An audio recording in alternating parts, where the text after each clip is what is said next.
Hello everyone, আসসালামু আলাইকুম। তারুণ্য একাডেমির পক্ষ থেকে সকলকে জানাচ্ছি শুভেচ্ছা ও স্বাগতম। আমি মোহাম্মদ জুবাইর রহমান তায়েব, পড়াশোনা করছি খুলনা প্রকৌশল ও প্রযুক্তি বিশ্ববিদ্যালয়ে বায়োমেডিক্যাল ইঞ্জিনিয়ারিং বিভাগের দ্বিতীয় বর্ষে। আজকে আমরা অর্গানিক কেমিস্ট্রির খুব সুন্দর একটা টপিক দেখব। টপিকটার নাম হচ্ছে ইলেকট্রোফাইল ও নিউক্লিওফাইল। চলো শুরু করা যাক। প্রথমে আমাদের জানতে হবে সমযোজী বন্ধন বলতে কি বোঝায়। সমযোজী বন্ধন বলতে বোঝায় কোন মৌল বা মূলকে সর্বশেষ শক্তি স্তর বা যোজ্যতা স্তরের ইলেকট্রন সমূহ শেয়ারের মাধ্যমে যে বন্ধন গঠন করা হয় তাকে আমরা বলি সমযোজী বন্ধন বা কোভালেন্ট বন্ড। এই সমযোজী বন্ধনকে যখন আমরা তাপ দেই তখন সমযোজী বন্ধনটা ভাঙন ঘটে। এই ভাঙনটা হচ্ছে দুই ভাগে বিভক্ত। এই ভাঙনটাকে বলা হয় বন্ধন বিভাজন। বন্ধন বিভাজন হচ্ছে দুই প্রকার: সুষম বিভাজন বা হোমোলাইটিক ফিউশন, বিষম বিভাজন বা হেটারোলাইটিক ফিউশন। এখন আমরা তিনটা উদাহরণের মাধ্যমে বন্ধন বিভাজনটা পুরোপুরিভাবে বুঝবো। এই বন্ধন বিভাজনের ক্ষেত্রে প্রথম ক্রাইটেরিয়া হচ্ছে আমাদের জানা লাগবে তড়িৎ ঋণাত্মকতা কাকে বলে। তড়িৎ ঋণাত্মকতা বলতে বোঝায় সমযোজী বন্ধনে বন্ধনজোড় ইলেকট্রনকে পরমাণুসমূহ নিজের দিকে আকর্ষণ করার ক্ষমতাকে বলা হয় তড়িৎ ঋণাত্মকতা। এই ক্ষেত্রে কার্বন কার্বন বন্ধন আমরা দেখতে পাচ্ছি। কার্বনের যোজ্যতা স্তরের একটি ইলেকট্রনের সাথে অপর কার্বনের যোজ্যতা স্তরের একটি ইলেকট্রনের শেয়ারের মাধ্যমে এই বন্ধনটা গঠিত হয়।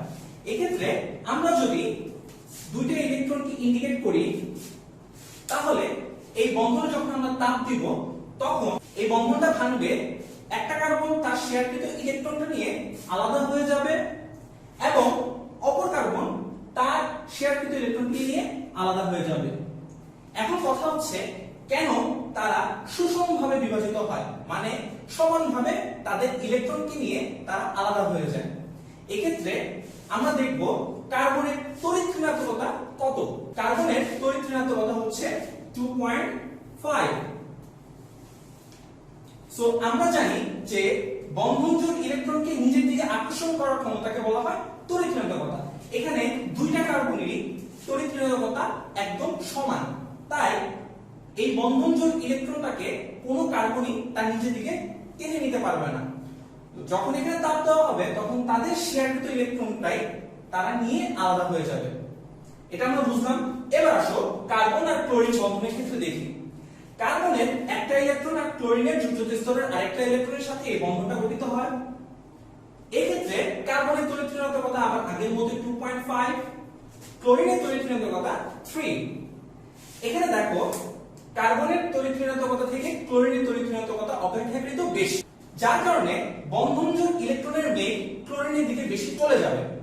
যার কারণে বন্ধন যখন ভাঙা হয় তখন কার্বনের শেয়ারকৃত ইলেকট্রনটা ক্লোরিন তার নিজের দিকে নিয়ে নেবে এবং কার্বনের একটা ইলেকট্রনের অভাব দেখা দিবে, যার কারণে কার্বনের সাথে পজিটিভ চার্জ যুক্ত হবে এবং এর সাথে ক্লোরাইড আয়ন তৈরি হবে। এবার আসো কার্বন আর হাইড্রোজেনের সমযোজী বন্ধনের ক্ষেত্রে আমরা দেখি কি ঘটতেছে। এখানে কার্বনের তড়িৎ ঋণাত্মকতা 2.5 এবং হাইড্রোজেনের তড়িৎ ঋণাত্মকতা 2.1। এখানে হাইড্রোজেনের তড়িৎ ঋণাত্মকতা অপেক্ষা কার্বনের তড়িৎ ঋণাত্মকতা বেশি, তাই বন্ধনজোড় ইলেকট্রনটা কার্বনের দিকে বেশি ঘেঁষে থাকবে এবং যখন আমরা বন্ধন বিভাজন করব বা তাপ দিব তখন হাইড্রোজেনের শেয়ারকৃত ইলেকট্রনটা বন্ধন বিভাজনের সময় কার্বন সাথে করে নিয়ে চলে যাবে।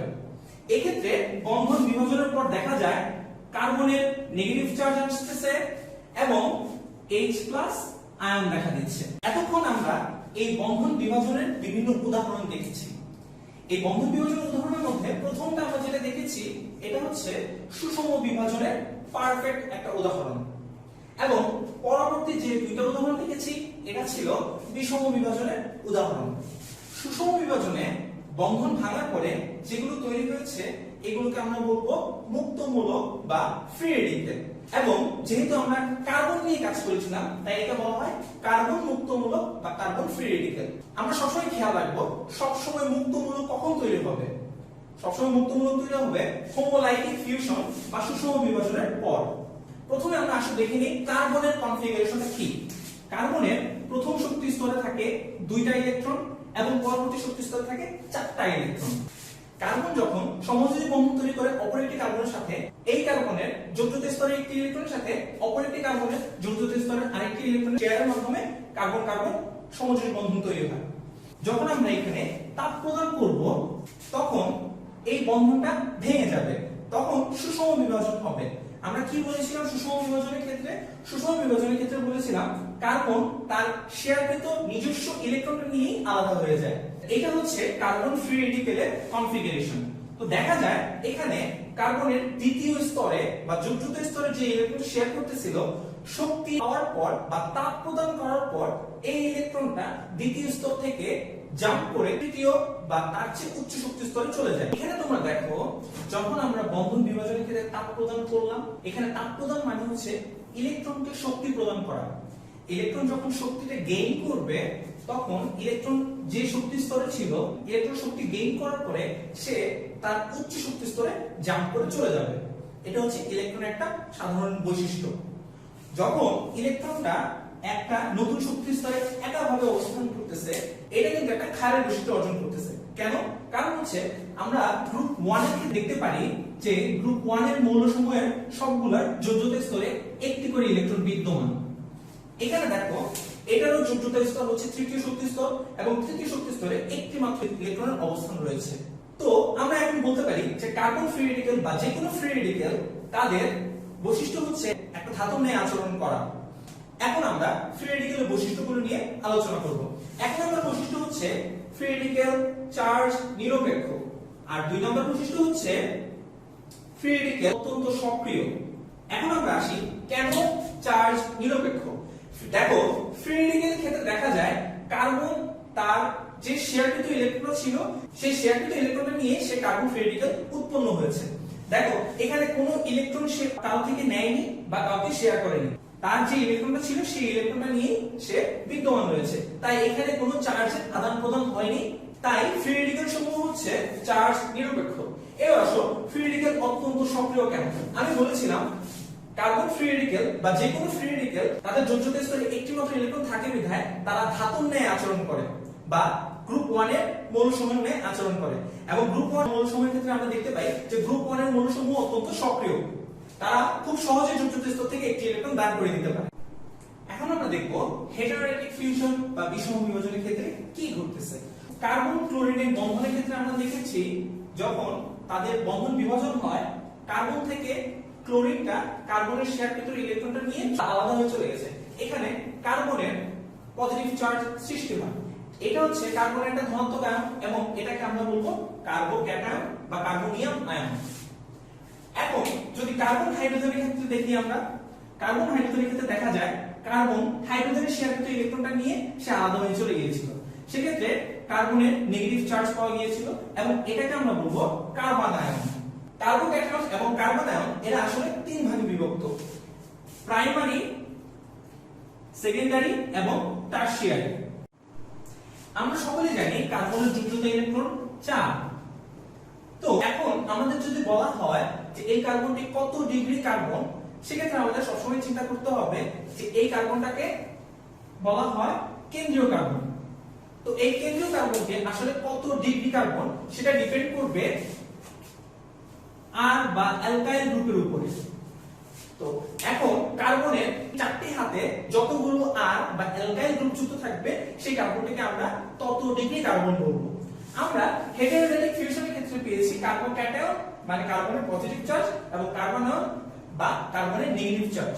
যদি এখানে কার্বনের পজিটিভ চার্জ থাকে, এই কেন্দ্রীয় কার্বনের যতগুলো আর মূলক যুক্ত এই কার্বনটাকে বলবো তত ডিগ্রি কার্বোক্যাটায়ন বা কার্বনিয়াম আয়ন। যদি এখানে নেগেটিভ চার্জ যুক্ত থাকতো এবং যতগুলো অ্যালকাইল গ্রুপ যুক্ত থাকতো, এখন দেখা যাচ্ছে তিনটা আর মূলক যুক্ত আছে এবং এটাকে আমরা বলবো 3 ডিগ্রি কার্বনায়ন। এখন আমরা দেখব আর বা অ্যালকাইল মূলক বলতে কি বোঝায়। আমরা সকলে জানি অ্যালকাইলের সাধারণ সংকেত হচ্ছে CnH2n+2। এখানে n হচ্ছে যে কোনো সাধারণ সংখ্যা। এই অ্যালকেন থেকে যদি আমি একটা হাইড্রোজেন বিয়োগ করতে পারি তাহলে আমার আর গ্রুপ বা অ্যালকাইল মূলক পেয়ে যাব। অ্যালকেন থেকে একটা হাইড্রোজেন বিয়োগ করলে আমার সংকেতটি দাঁড়াবে CnH2n+1 বন্ড। এটাই হচ্ছে আমার আর মূলক। এখানে আমরা যদি n এর মান 1 বসাই তাহলে আমরা পাই CH3 বন্ড। যদি n এর মান 2 বসাই তাহলে আমরা পাবো C2H5 বন্ড। যদি n এর মান 3 বসাই C3H7 বন্ড। এখন আমরা দেখব এই R মূলক বা অ্যালকাইল মূলকগুলোর ধনাত্মক আবেশধর্মিতা। এখন আমরা CH3 মূলক নিয়ে আলোচনা করব। CH3 মূলকের ধনাত্মক আবেশধর্মিতা আসলে কি জিনিস? এখানে CH3 মূলকে আমরা যদি গাণিতিক সংকেতটা আঁকি তাহলে এটা দাঁড়াবে কার্বনের সাথে 3টা হাইড্রোজেন যুক্ত। যদি এই CH3 মূলকের সাথে আরেকটা মূলক যুক্ত থাকে আমরা তার নাম দিলাম Z।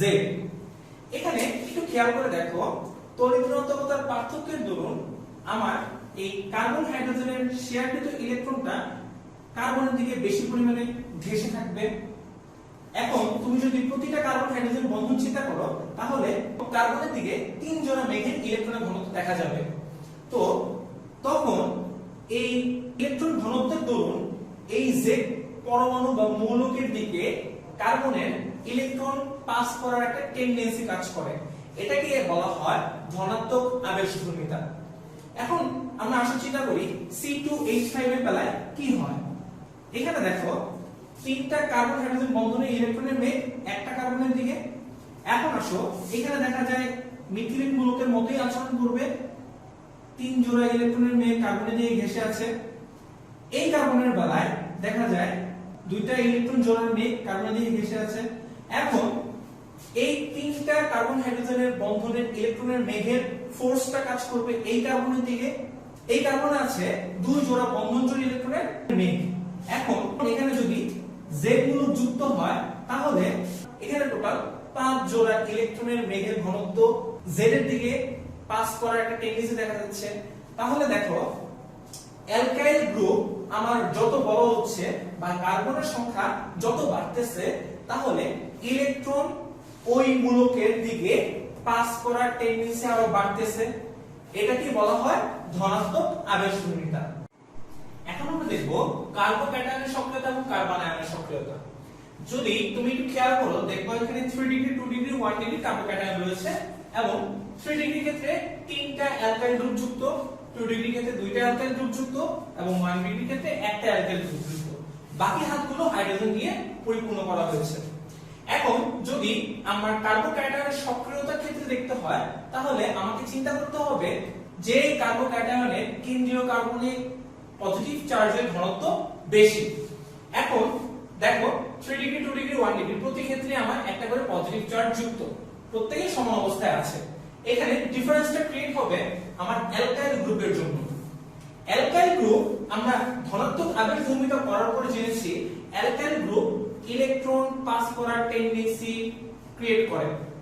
তাহলে 3 ডিগ্রি কার্বোক্যাটায়নের ক্ষেত্রে দেখা যায় 3টা অ্যালকাইল গ্রুপ তার ইলেকট্রনগুলো এই কার্বনের দিকে পাস করার একটা টেন্ডেন্সি কাজ করতেছে, যার কারণে এই পজিটিভ চার্জের ঘনত্ব অনেক বেশি পরিমাণে কমে যায়। এবার আসো 2 ডিগ্রি ক্ষেত্রে। 2 ডিগ্রি ক্ষেত্রে 2টা অ্যালকাইল গ্রুপের ইলেকট্রন পাস করার টেন্ডেন্সি অবশ্যই 3টা অ্যালকাইল গ্রুপের চেয়ে কম, যার কারণে 3 ডিগ্রি চেয়ে 2 ডিগ্রি কার্বোক্যাটায়ন একটু বেশি সক্রিয় হবে। এবার আসো 1 ডিগ্রি ক্ষেত্রে। 1 ডিগ্রি ক্ষেত্রে একটা অ্যালকাইল গ্রুপ আছে এবং এই একটা অ্যালকাইল গ্রুপ তোমার ইলেকট্রনটা পাস করবে এই কেন্দ্রীয় কার্বনের দিকে, যেটা এই পজিটিভ চার্জটাকে যেরকম ভাবে 3 ডিগ্রি 2 ডিগ্রি কভার করে ফেলছে 1 ডিগ্রি সেরকম ভাবে এই পজিটিভ চার্জটা কভার করতে পারবে না। যার কারণে আমরা বলতে পারি 1 ডিগ্রি কার্বোক্যাটায়ন সবচেয়ে বেশি সক্রিয়, তারপর 2 ডিগ্রি সক্রিয় এবং তারপর 3 ডিগ্রি সক্রিয়। তাহলে আমার সক্রিয়তার ক্রমটা হচ্ছে 1 degree greater than 2 degree greater than 3 degree. আমরা এবার সক্রিয়তা করেছি। ঠিক আমরা যদি এখন স্থায়িত্ব করতে যাই সক্রিয়তার বিপরীত ক্রমটা হচ্ছে স্থায়িত্বের ক্রম। চিন্তা করে দেখো সক্রিয়তা বলতে কি বোঝায়? যার কোনো একটা বিক্রিয়ায় অংশগ্রহণ করার টেন্ডেন্সিটা বেশি তাকে বলা হয় বেশি সক্রিয়, আর বিক্রিয়ায় অংশগ্রহণ করার টেন্ডেন্সি কম থাকলে মানে সে স্টেবল আছে তাকে আমরা বলি বেশি স্থায়িত্ব। তো আমার সক্রিয়তার ক্রম অনুসারে আমার 3 ডিগ্রিটা আমার সবচেয়ে কম সক্রিয়, তার মানে আমার 3 ডিগ্রিটা সবচেয়ে বেশি স্থায়িত্ব। তাহলে আমরা যদি স্থায়িত্বের ক্রমে যাই তাহলে আমরা বলতে পারি 3 ডিগ্রি সবচেয়ে বেশি স্থায়িত্ব, তারপর 2 ডিগ্রি স্থায়ী, তারপর 1 ডিগ্রি।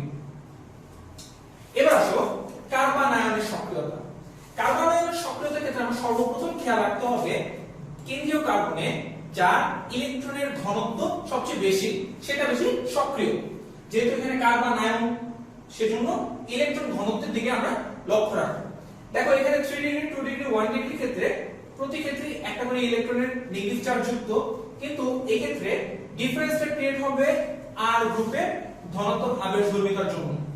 আমরা প্রথমে পড়ে আসছি এই আর গ্রুপের ধনাত্মক আবেশ ধর্মিতার জন্য এই আর গ্রুপ আমার কেন্দ্রীয় কার্বনটাকে ইলেকট্রন ট্রান্সফার করবে।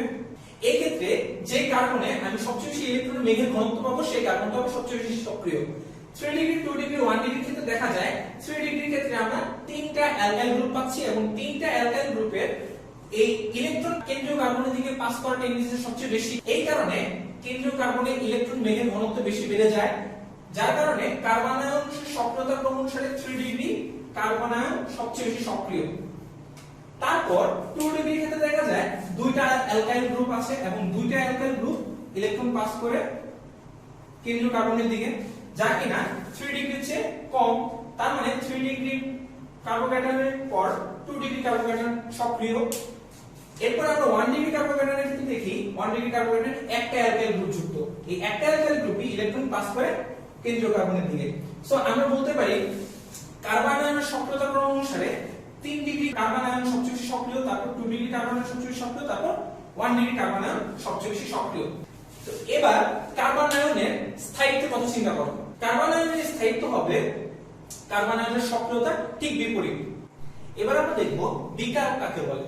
জৈব যৌগের বিক্রিয়ায় যে সকল মৌল বা মূলক অংশগ্রহণ করে তাদেরকে বলা হয় বিকারক। এই বিকারক আসলে দুই প্রকার, ইলেকট্রোফাইল এবং নিউক্লিওফাইল। এখন আমাদের জানতে হবে ফাইল কাকে বলে। ফাইল শব্দটার অর্থ হচ্ছে আকর্ষণকারী। তাহলে ইলেকট্রোফাইল শব্দটার অর্থ কি দাঁড়াচ্ছে? ইলেকট্রনকে আকর্ষণকারী। এখন ইলেকট্রনকে কারা আকর্ষণ করবে? দেখো খেয়াল করে দেখো, ইলেকট্রন নিজে হচ্ছে নেগেটিভ চার্জ যুক্ত, তাহলে ইলেকট্রন কাকে আকর্ষণ করবে? অবশ্যই কোন একটা পজিটিভ চার্জের কাউকে আকর্ষণ করবে। সেক্ষেত্রে ইলেকট্রোফাইল কারা হওয়ার সম্ভাবনা সবচেয়ে বেশি? আমরা একটু আগে বলেছি কার্বোক্যাটায়ন, সে একটা পজিটিভ চার্জ যুক্ত একটা মূলক। তাহলে ইলেকট্রোফাইল হচ্ছে কার্বোক্যাটায়ন হতে পারে বা যে কোনো পজিটিভ চার্জের কোনো একটা মূলক হতে পারে। তাহলে C+ বা CH3+ বা যে কোনো পজিটিভ চার্জ যুক্তের মূলক। এখন এছাড়া আর কারা কারা ইলেকট্রনকে আকর্ষণ করবে বা ইলেকট্রনকে ভালোবাসবে? যাদের অষ্টক সংকোচন রয়েছে। অষ্টক সংকোচন বলতে কি বোঝায়? অষ্টক সংকোচন বলতে বোঝায় যারা যৌগ গঠনের পরও তাদের জটিলতা স্তরে 8টা ইলেকট্রন পরিপূর্ণ হয়নি বা অষ্টক পরিপূর্ণতা পায়নি। তাহলে এই সকল যৌগ কারা কারা আছে? BF3, AlCl3, FeCl3, এর হচ্ছে অষ্টক সংকোচনের যৌগ। এখন আমরা দেখো বোরন যখন ফ্লোরিনের সাথে সমযোজী বন্ধনে আবদ্ধ হয়, দেখো এই ক্ষেত্রে BF3 এর যোজ্যতা স্তরে 6টা ইলেকট্রন দিয়ে পরিপূর্ণ এবং তারা কিন্তু একটা যৌগ গঠন করে ফেলেছে, তাদের অষ্টক পরিপূর্ণতা পায়নি। তাহলে আমরা কি বলতে পারি? অষ্টক সংকোচন যাদের আছে, যে সকল যৌগের অষ্টক সংকোচন আছে, তারা ইলেকট্রনকে আকর্ষণ করতে পারে। কেন? এখানে তাদের একটা টেন্ডেন্সি থেকে যায়, তারা আসলে অষ্টক পূরণ করতে চায়, অষ্টক পূরণ করতে আগ্রহী। যাদের শেষ কক্ষপথে অষ্টক পূরণ হয়নি কিন্তু যৌগ তারা তৈরি করে ফেলেছে, তারা শেষ কক্ষপথে অষ্টক পূরণের জন্য ইলেকট্রনকে আকর্ষণ করবে। এছাড়াও লুইস অ্যাসিড গুলো হচ্ছে আমাদের ইলেকট্রোফাইল। এবার আসো নিউক্লিওফাইল কারা কারা। নিউক্লিওফাইল শব্দের অর্থ কি? কারা কারা নিউক্লিয়াসকে আকর্ষণ করছে। তাহলে নিউক্লিয়াসকে আকর্ষণ কারা কারা করতে পারে? যে কোনো নেগেটিভ চার্জ যুক্ত। তাহলে আমরা একটু আগে বলেছি কার্বন আয়ন, সে হচ্ছে নেগেটিভ চার্জ যুক্ত OH- CN-। এছাড়া আর কারা কারা নিউক্লিওফাইল হতে পারে? যাদের অষ্টক সম্প্রসারণ হয়েছে। অষ্টক সম্প্রসারিত যৌগ কারা কারা হতে পারে? অবশ্যই অষ্টক সম্প্রসারণ কাদের হয়েছে? যাদের যোজ্যতা স্তরে 8টি ইলেকট্রনের বদলে তাদের 8 এর বেশি ইলেকট্রন অবস্থান করতেছে। সেই সব যৌগ কারা কারা হতে পারে? IF7, SF6। এরা হচ্ছে অষ্টক নিয়ম না মেনে তারা যৌগ গঠন করেছে। এছাড়াও যাদের মুক্ত জোড় ইলেকট্রন আছে, তারাও আমাদের নিউক্লিওফাইল হিসেবে আচরণ করবে। কাদের কাদের মুক্ত জোড় ইলেকট্রন আছে? পানি, অ্যামোনিয়া। পানির ক্ষেত্রে দেখা যায় অক্সিজেনের 2 জোড়া মুক্ত জোড় ইলেকট্রন রয়েছে এবং অ্যামোনিয়ার 1 জোড়া মুক্ত জোড় ইলেকট্রন রয়েছে। এই মুক্ত জোড় ইলেকট্রন সে দান করে দিতে চায়। তাহলে নিউক্লিওফাইল আমরা দেখতেছি কারা কারা হচ্ছে কার্বন বা নেগেটিভ চার্জযুক্ত অষ্টক সম্প্রসারিত যৌগ এবং মুক্ত জোড় ইলেকট্রন যাদের যাদের আছে তারা হচ্ছে নিউক্লিওফাইল। তো আজকের ভিডিও এই পর্যন্তই। আশা করি সবাই তারুণ্য একাডেমির সাথে যুক্ত থাকবে। আল্লাহ হাফেজ।